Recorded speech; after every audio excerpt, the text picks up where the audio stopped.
It is a sign of a dull mind to dwell upon the cares of the body, to prolong exercise, eating, drinking, and other bodily functions. These things are to be done by the way. All your attention must be given to the mind. When a man speaks evil or does evil to you, remember that he does or says it because he thinks it is fitting for him. It is not possible for him to follow what seems good to you, but only what seems good to him, so that, if his opinion is wrong, he suffers, in that he is the victim of deception. In the same way, if a composite judgment which is true is thought to be false, it is not the judgment that suffers, but the man who is deluded about it. If you act on this principle, you will be gentle to him who reviles you, saying to yourself on each occasion, "He thought it right."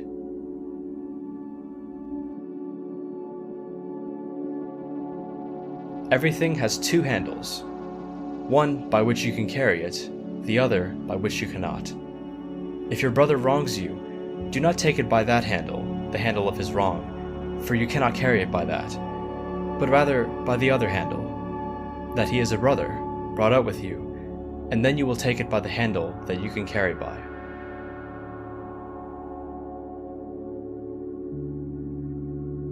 It is illogical to reason thus: I am richer than you, therefore I am superior to you.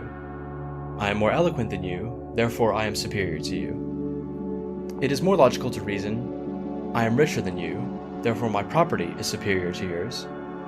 I am more eloquent than you, therefore my speech is superior to yours. You are something more than property or speech.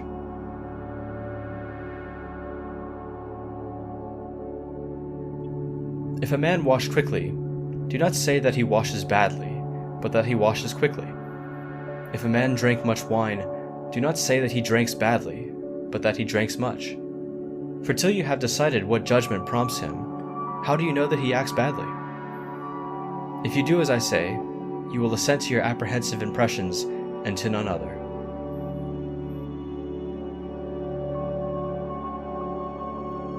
On no occasion call yourself a philosopher, nor talk at large of your principles among the multitude, but act on your principles. For instance, at a banquet, do not say how one ought to eat, but eat as you ought.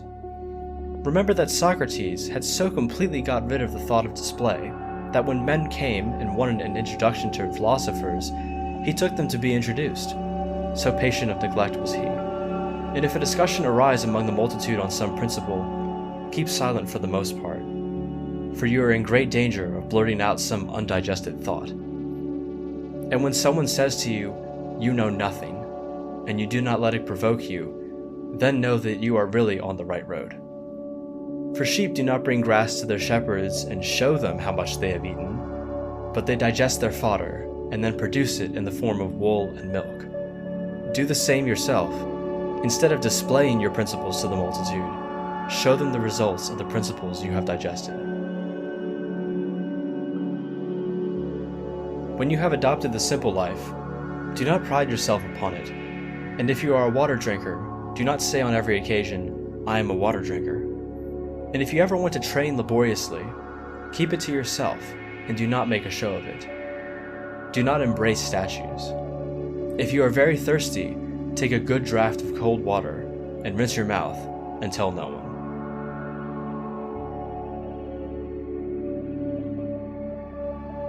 The ignorant man's position and character is this: he never looks to himself for benefit or harm, but to the world outside him. The philosopher's position and character is that he always looks to himself for benefit and harm. The signs of one who is making progress are: he blames none, praises none, complains of none, accuses none, never speaks of himself as if he were somebody or as if he knew anything. And if anyone compliments him, he laughs in himself at his compliment. And if one blames him, he makes no defense. He goes about like a convalescent, careful not to disturb his constitution on its road to recovery until it has got firm hold. He has got rid of the will to get, and his will to avoid is directed no longer to what is beyond our power, but only to what is in our power and contrary to nature. In all things, he exercises his will without strain. If men regard him as foolish or ignorant, he pays no heed. In one word, he keeps watching guard on himself as his own enemy, lying in wait for him.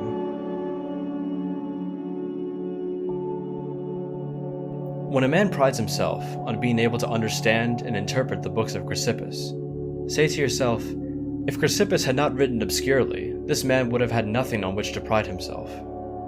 What is my object? To understand nature and follow her. I look then for someone who interprets her, and having heard that Chrysippus does, I come to him. But I do not understand his writings, so I seek an interpreter. So far there is nothing to be proud of. But when I have found the interpreter, it remains for me to act on his precepts. That and that alone is the thing to be proud of. But if I admire the mere power of exposition, it comes to this, that I am turned into a grammarian instead of a philosopher, except that I interpret Chrysippus in place of Homer. Therefore, when someone says to me, read me Chrysippus, when I cannot point to actions which are in harmony and correspondence with his teaching, I am rather inclined to blush. Whatever principles you put before you, hold fast to them as laws which it will be impious to transgress. But pay no heed to what anyone says of you, for this is something beyond your own control. How long will you wait to think yourself worthy of the highest, and transgress in nothing the clear pronouncement of reason? You have received the precepts which you ought to accept, and you have accepted them. Why then do you still wait for a master, that you may delay the amendment of yourself till he comes? You are a youth no longer. You are now a full-grown man. If now you are careless and indolent and are always putting off, fixing one day after another as the limit when you mean to begin attending to yourself, then, living or dying, you will make no progress, but will continue unawares in ignorance. Therefore, make up your mind before it is too late to live as one who is mature and proficient, and let all that seems best to you be a law that you cannot transgress. And if you encounter anything troublesome, or pleasant, or glorious, or inglorious, remember that the hour of struggle is come, the Olympic contest is here, and you may put off no longer, and that one day and one action determines whether the progress you have achieved is lost or maintained. This was how Socrates attained perfection, paying heed to nothing but reason in all that he encountered. And if you are not yet Socrates, yet ought you to live as one who would wish to be a Socrates. The first and most necessary department of philosophy deals with the application of principles. For instance, not to lie. The second deals with demonstrations. For instance, how comes it that one ought not to lie? The third is concerned with establishing and analyzing these processes. For instance, how comes it that this is a demonstration? What is demonstration? What is consequence? What is contradiction? What is true? What is false? It follows then that the third department is necessary because of the second, and the second because of the first. The first is the most necessary part, and that in which we must rest. But we reverse the order. We occupy ourselves with the third, and make that our whole concern, and the first we completely neglect. Wherefore, we lie, but are ready enough with the demonstration that lying is wrong. On every occasion, we must have these thoughts at hand.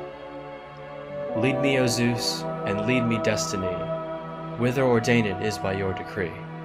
I'll follow, doubting not, or if with will, recreant I falter, I shall follow still. Cleanthes. Who rightly with necessity complies, in things divine we count him skilled and wise. Euripides, fragment 965. Well, Crito, if this be the God's will, so be it. Plato, Crito, 43d. Anytus and Miletus have power to put me to death, but not to harm me.